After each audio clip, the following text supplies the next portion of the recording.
Want to add a text bubble to a photo? Then, watch this video tutorial to discover the easiest way to do it.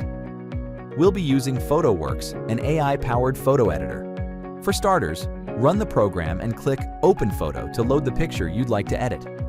Open the Text and Frames tab and select Stickers.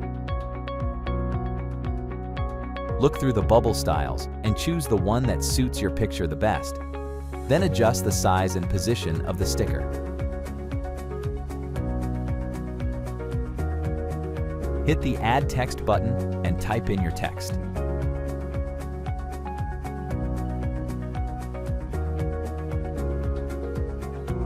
Browse through the text styles.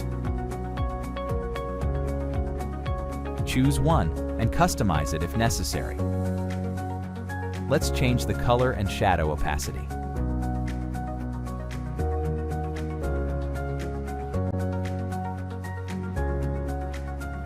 Now place the caption inside the sticker.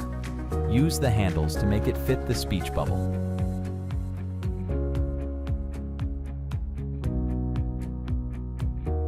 When your picture is ready, click Save. Now you know how to add a speech bubble to a photo. Download PhotoWorks and edit your pictures in no time.